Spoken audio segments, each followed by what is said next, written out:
Hello friends, बरायबाय BOdo info YouTube चेनेलाव दा सरकारि राङारि अनसुंथाइ मोनग्राफोरा एकाउन्टखौहाय माबोरै एक्टिभ लाखिनांगौ आपकामिं नोंथांमोननि इनस्टलमेन्ट एबा किस्ति मोननो स' बेनि सायाव डिटेल्सखौ लाबोदों जेरैहाय नोंथांमोननि सेल्फ हेल्प ग्रुप बेनिफ्राय CMनि लन बेनिफ्राय PM किसान एबा अरुणोदय बेनिफ्राय पेन्सन बेनि सायाव डिटेल्सखौ लाना फैदों प्लास स्कलारशिपनि सायावबो आपडेट दङ स' नोंथांमोना भिडिअखौ नायलांबाय था जोबजासिम गासैबो डिटेल्सखौ नोंथांमोना मोननो हागोन एन्ड बेनिफ्राय जाय नोंथांमोना BOdo info YouTube चेनेलाव गोदानै फैदों साबस्क्राइब खालामना ला जेब्लायबो सरकारि आसनि लन स्किमनि सायाव आपडेट मोननो प्लास सरकारि साख्रिनि सायाव नोंथांमोना आपडेट मोननो हागोन स' दासान्दि साख्रि ओंखारगासिनो दङ नोंथांमोना डिसक्रिप्शनाव भिडिअ नाय APDCL ओंखारबाय बेनिफ्राय बेंकआव ओंखारबाय एबा आसाम ग्रामीण विकास बेंकआव ओंखारबाय एप्लाइ जाबाय नोंथांमोना लिंकआ मोनगोन डिसक्रिप्शनाव एबा सिगांनि भिडिअ दङ बेखौ नोंथांमोना चेक खालाम अब्लानो गासैबो डिटेल्सखौ मोननो हागोन दा जोङो मोननो गोनां किस्ति फैगौ बेनो जाबाय CMनि लन एन्ड बेनिफ्राय सेल्फ हेल्प ग्रुपआव दङ बेनिफ्राय स्किम बेनो जाबाय अरुणोदय गोदान एप्लाइ बेनिफ्राय रेशन कार्डनि सायाव बिग आपडेट सफैदों थ' बेखायनो भिडिअखौ नोंथांमोना जोबजासिम नाय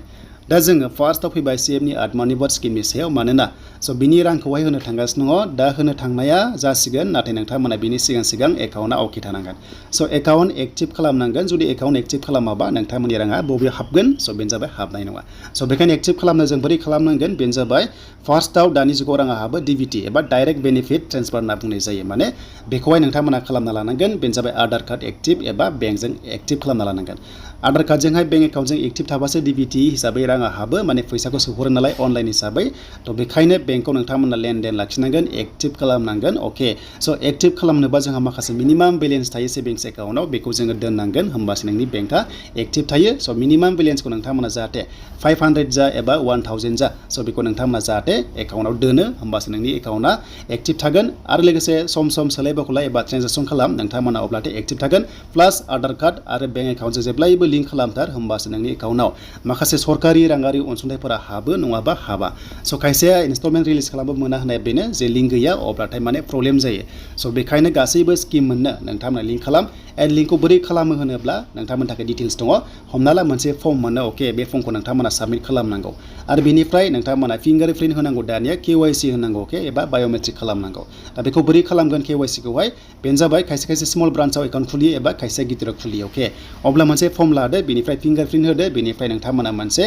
KYC फर्म मोनो बे KYC फर्मखौ नोंथांमोना लानानैहाय स' नोंथांमोना फिंगारप्रिन्ट होदो बेनिफ्राय फर्मखौहाय बेंकआव साबमिट खालामनांगोन अके आरो बे KYC होनाय लोगो लोगो मोनसे ID मोनफागोन आरो बै आइडिखौनो बेंकआव थांनानै नोंथांमोनाहाय साबमिट खालामनांगौ होमबाथाय लोगो लोगो सानसेयावनो आधार कार्डजोंहाय बेंक एकाउन्टजों लिंकआ एक्टिभ जायो दा बेंकआ जायखिजाया SBI एबा गुबुन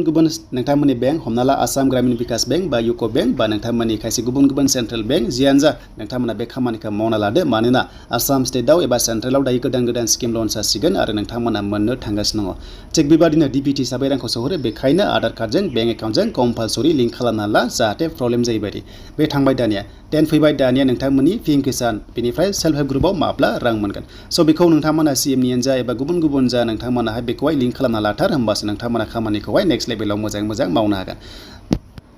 स' दानिया फैबाय सेन्ट्रेल स्किमाव PM किसाननि KYC होनाया सोलिगासिनो दङ CSC सेन्टाराव एबा नोंथांमोननि नडेल अफिसारजोंहाय हमना ला डिस्ट्रिक्ट एग्रिकालचार अफिसाव नोंथांमोना भिजिट खालाम जायफ्रानोखि प्रब्लेम जादों एकाउन्टआ आरो जायफ्रा मोनबाय थाखाय जेबो थांनो दरखार गैया नोंथांमोना जेब्ला सरकारा रिलिज खालामगोन अब्लानो रांखौ मोनगोन आरो बे फैसाया 20 जुननि उनाव एबा जुलाइनि सप्तायाव नोंथांमोना मोननायनि चान्सआ दंसै बेनो जाबाय 17 किस्ति स' बेखायनो नोंथांमोना एक्टिभ खालामना ला नङाबा आफसुस जागोन जुदि रांखौहाय जेब्ला रिलिज खालामो नोंथांमोना मोनाबा बे जाबाय PM किसान अके देन बेनिफ्राय जों थांसै दानिया गोदान अरुणोदय एप्लाइ जासिगोन आरो गोदान रेशन कार्डनि थाखाय बिग आपडेट सफैबाय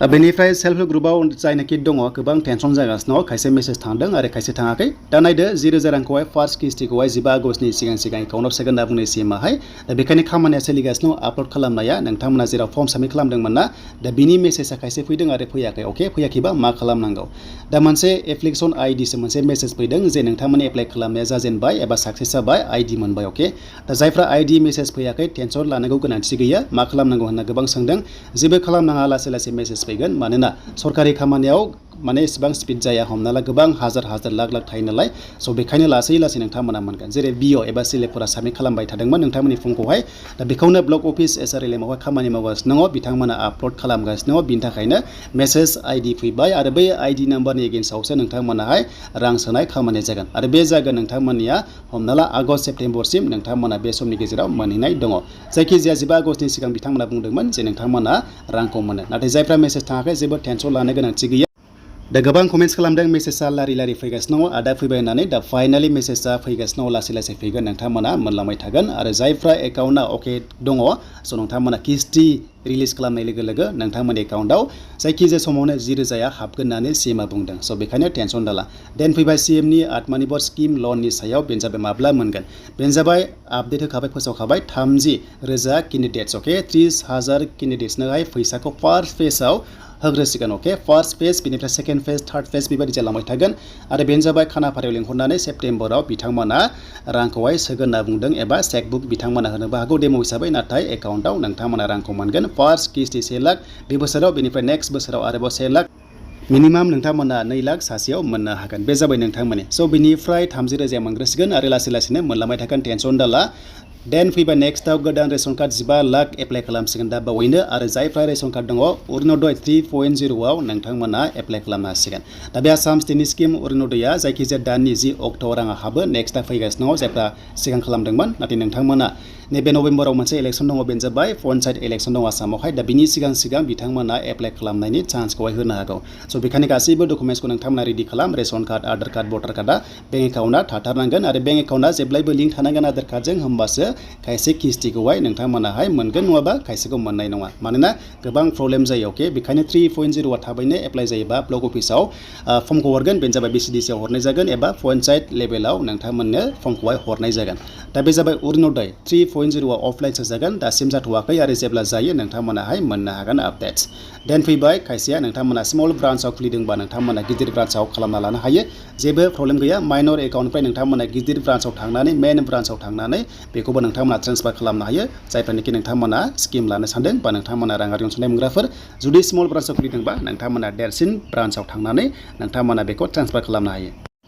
स' दानिया फैबाय जोबनायाव स्कलारशिपनि सायाव नोंथांमोना आपडेट गोबां नेगासिनो दङ दा स्कलारशिपनि सायाव सफैथ'वाखै मानोना एडमिसन सोलिगासिनो दङ आरो बे जोब्बासो स्कलारशिप एप्लाइ जागोन आसाम स्टेटआव नाथाय मोनसे राङारि अनसुंथाइ निजुत मयना स्किम दं हिन्जावसाफोरनि बेनो जाबाय 10 पास खालामनायफोरनि एबा चेस पास खालामनायनि एबा डिग्री पास खालामनो थांगासिनो दं बिथांमोननि थाखाय राङारि अनसुंथाइ होनो नागिरगासिनो दङ दा बेखौनो दानफायाव 1,000 सोगोन बायदि जाना दं कन्डिसना नाथाय बेखौहाय थाबैनो एनाउन्स खालामगोन गासै नोंथांमोना 10 पासआ 10,000 बेनिफ्राय 12 पासआ 12,500 मोनगोन आरो डिग्री पासआ 15,000 दा बेखौ जेब्ला सोयो एबा एप्लाइ जायो नोंथांमोना अनलाइन हिसाबै एप्लाइ खालामनांगोन आरो बेनो जाबाय निजुत मयना आरो बे जाबाय अनलि हिन्जावसाफ्राल' मोननाय जायो दा गोबां कमेन्ट्स खालामदों हौवाफ्रा मानो मोना होननानै दा गभर्नमेन्टआ मेक्सिमाम प्रायरिटि होगासिनो दं हिन्जावफोरखौहाय दा बेखायनो नेक्स्ट लेभेलाव जुदि हौवाफोरनि स्किम फैयोबा नोंथांमोनाहाय मोननो हागोन BOdo इनफो इउटुब चेनेलाव आपडेट दा बेखायनो जाय नोंथांमोना चेनेलाव गोदानै फैदोंमोन साबस्क्राइब खालामना ला जेब्लायबो साख्रिनि आपडेट लोगोसे गुबुन सरकारि स्किम लननि सायाव नोंथांमोनाहाय आपडेट मोनबाय थानो हागोन